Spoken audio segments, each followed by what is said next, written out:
Hello dear sweethearts, welcome back to my secret space. आज हम divine masculine के phases को समझेंगे। इनकारनेशन के बाद वो किन स्टेजेस से गुजरता है।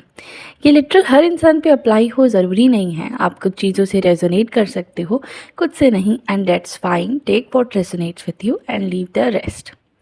जैसे फेमिनाइन जर्नी में फेजेस होते हैं, वैसे ही मैस्कुलाइन जर्नी में भी होते हैं। बस डिफरेंस ये है, फेमिनाइन फ्लो में प्रोसेस करती है, मैस्कुलाइन होल्ड में प्रोसेस करता है। जैसा कि हमने पिछले वीडियो में समझा था कि आखिर एक मैस्कुलाइन एनर्जी होती क्या है।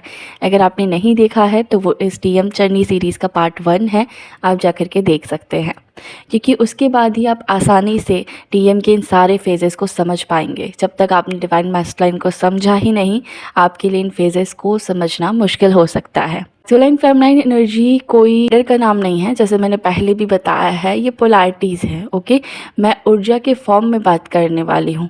आप एक फीमेल हो सकते हो, आपके अंदर भी मैस्कुलाइन एनर्जी डोमिनेट हो सकती है, या आप एक मेल हो सकते हो, आपके अंदर फेमिनाइन एनर्जी डोमिनेट हो सकती है। और ये सारे ही ह्यूमन बींग्स में होता है। टीएफ में भी सेम चीज़ होती है, बस यहाँ पे एक ही सोल 2 पार्ट्स में स्प्लिट हो जाती है एंड देन वो पोलैरिटीज़ को अपनाती है, सो डैट वो अलग अलग लेसन गेन करे एंड देन वो एक जगह पे जा कर के फिर अपने पर्पस को पूरा कर सके। और नॉर्मल ह्यूमन बींग में जस्ट हम पोलैरिटीज़ के साथ चलते रहते हैं, जो डोमिनेंट होता है उसके साथ ही। तो let's just dive into the journey. आखिर देखते हैं कि जैसे एक फेमिनाइन अपनी लाइफ में फेजेस से गुजरती है इनकारनेशन के बाद, एक मैस्कुलाइन किन किन फेजेस से गुजरता है। Let's dive into it.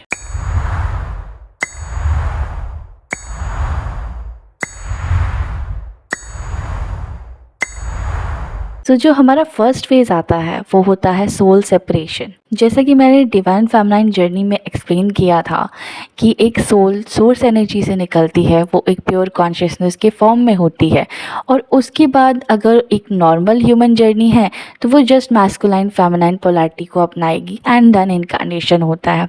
But अगर एक ट्विन फ्लेम जर्नी है तो उस प्योर कॉन्शियसनेस को स्प्लिट होना पड़ता है 2 पार्ट्स में as per it's soul contract, और उसके बाद वो इन मैस्कुलाइन फेमिनाइन पोलैरिटीज़ को अपनाती है। सो इनडायरेक्टली दोनों में ये masculine feminine polarity half way में जाती है। उसके बाद इनकारनेशन होता है तो किसी में मैस्कुलाइन डोमिनेट कर जाता है और किसी में फेमिनाइन। इससे सोल लेवल पे जो होलनेस थी वो डुअलिटी में स्प्लिट हो जाती है। नाउ हमारा सेकंड फेज आता है चाइल्डहुड। मैस्कुलाइन का चाइल्डहुड अक्सर किसी ओवर पावरिंग फिगर के अंदर बीतता है।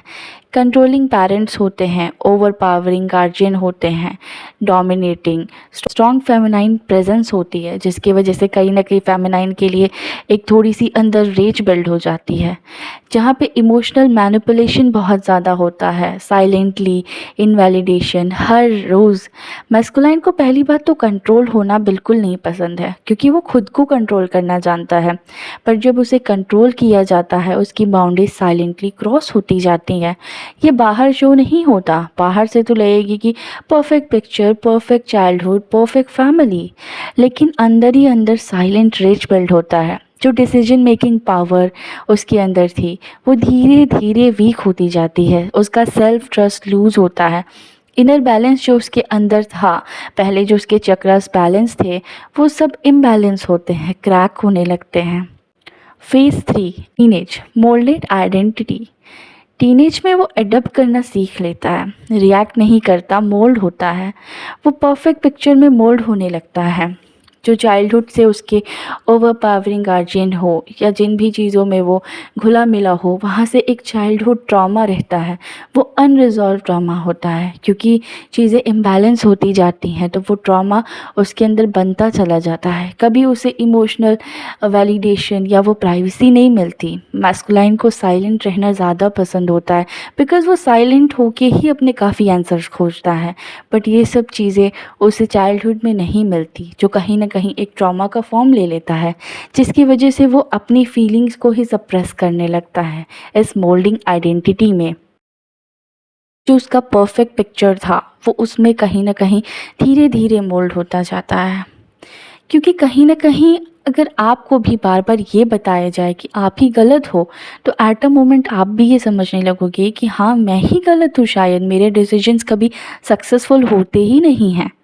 सो इसी अनुसार कुछ मोल्डिंग होती है और जो वो लॉजिकली स्ट्रॉन्ग था पहले से, वो अब और ज़्यादा स्ट्रॉन्ग हो जाता है।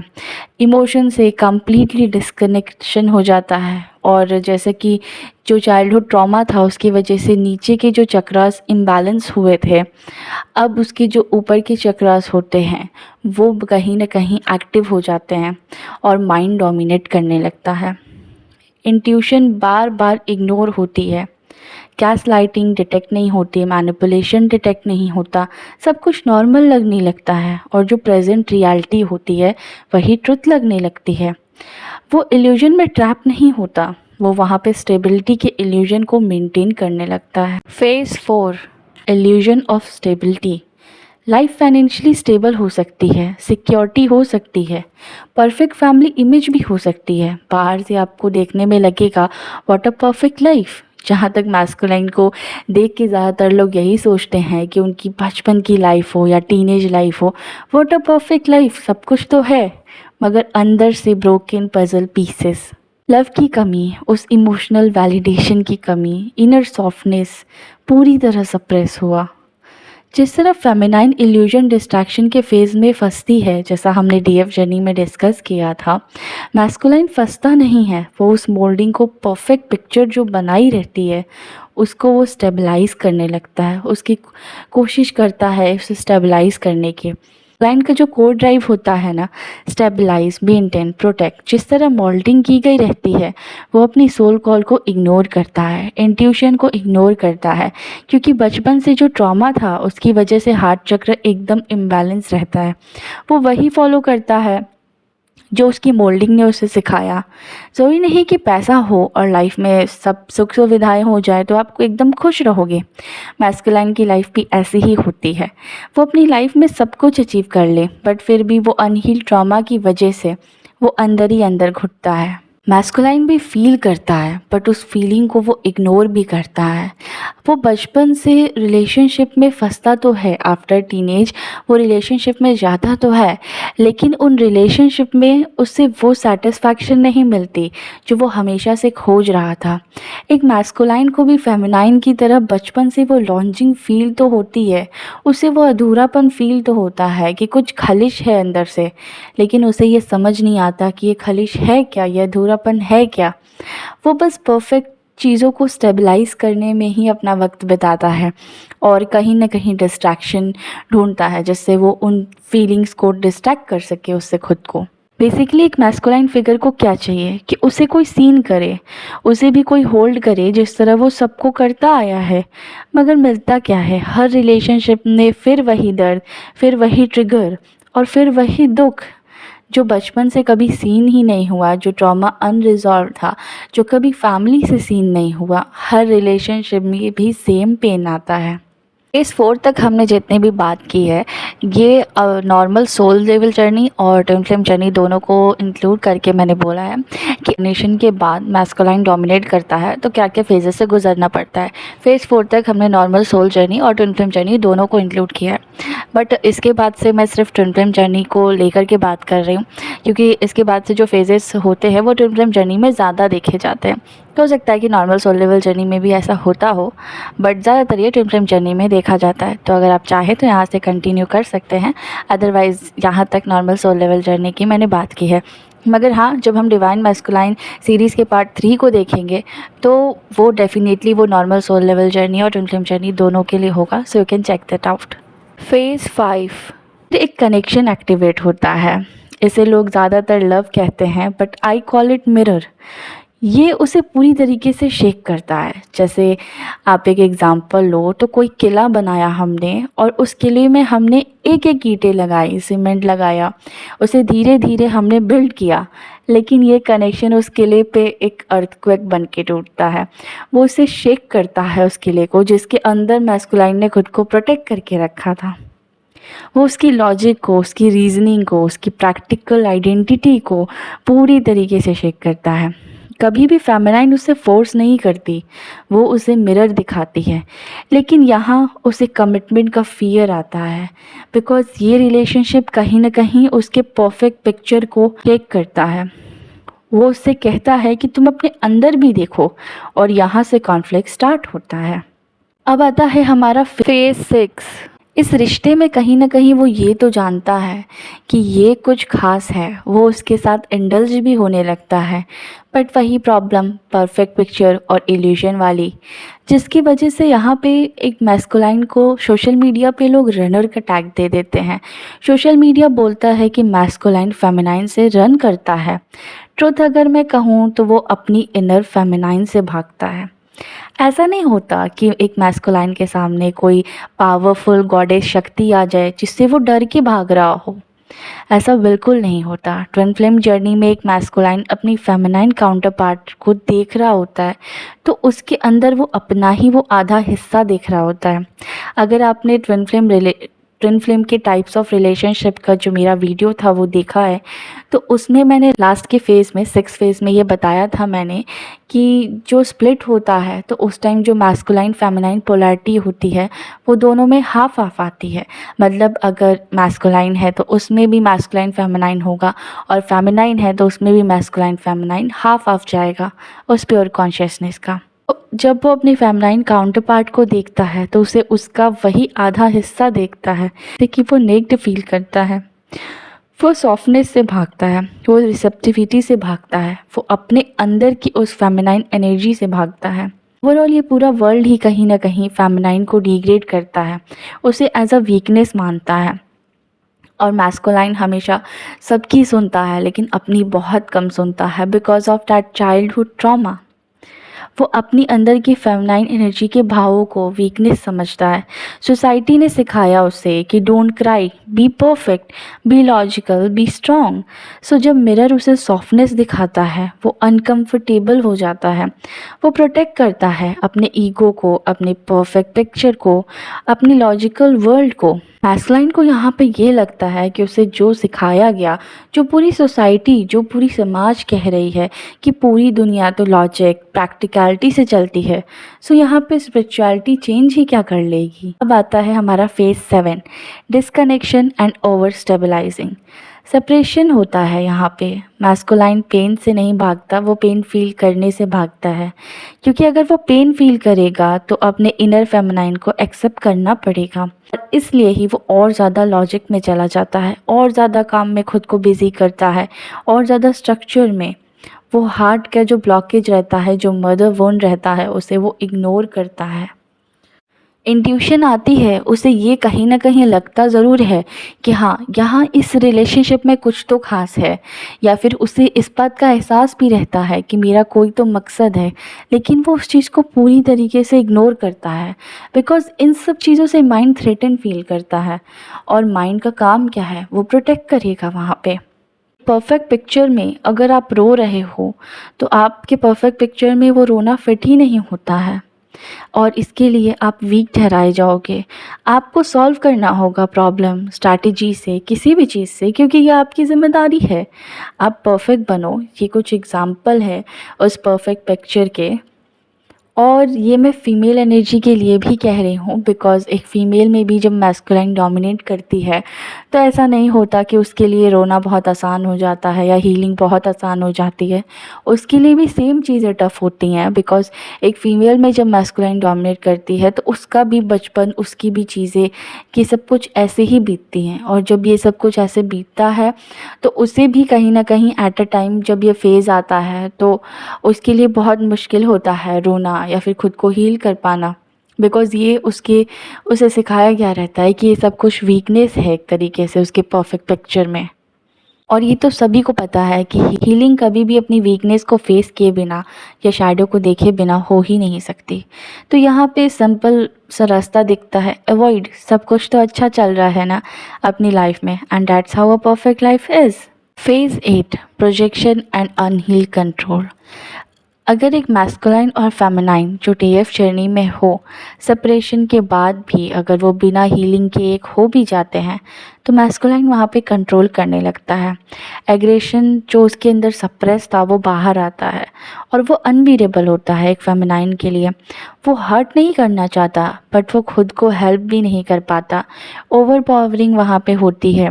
फेमिनाइन काउंटर पार्ट वहाँ पे सप्रेस होती है, ट्रॉमा प्रोजेक्ट करने लगता है वो अपना। मैस्कुलाइन अपनी फेमिनाइन काउंटर पार्ट पे वो जो बचपन से ट्रॉमा था चाइल्डहुड का, उसे प्रोजेक्ट करने लगता है और वो उसे कहीं ना कहीं यहाँ पे फोर्स करता है, you will have to indulge in this too, you will have to indulge in his perfect picture too. वो जितना अपनी फेमिनाइन से प्यार करता है उतना ही उसे हर्ट भी करता है, और जितना हर्ट वो उसे करता है उसकी फेमिनाइन उतनी सप्रेस होती है, इम्बैलेंस होती है, और इन सब चीज़ों से मैस्कुलाइन खुद ही अंदर अंदर टूटता है।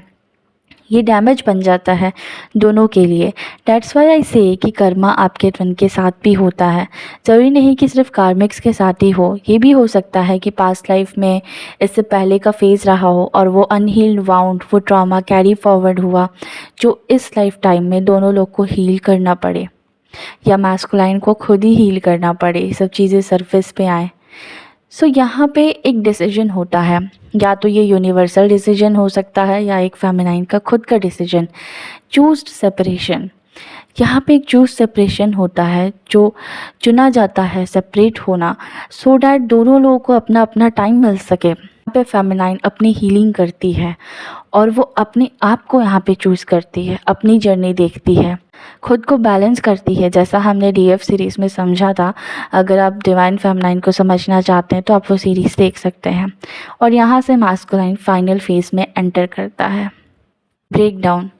जैसा कि हम सबको पता है कि जब एक स्नेक की स्किन शेड होती है तो वो उसके लिए बहुत ज़्यादा टफ प्रोसेस होता है, लेकिन वो प्रोसेस उसके लिए ज़रूरी होता है। ये सेम चीज़ एक मैस्कुलाइन पे भी अप्लाई होती है, बिकॉज़ जब तक एक मैस्कुलाइन अपने इस इल्यूजन को, अपने इस परफेक्ट पिक्चर को तोड़ेगा नहीं, अपने उस फोर्ट को, और ख़ुद का सामना नहीं करेगा, तब तक वो अपनी ट्रू पावर में नहीं आ पाएगा। यहाँ पे मैस्कुलाइन कुछ चीज़ें करता है, run, mould, protect and ignore and over stabilise.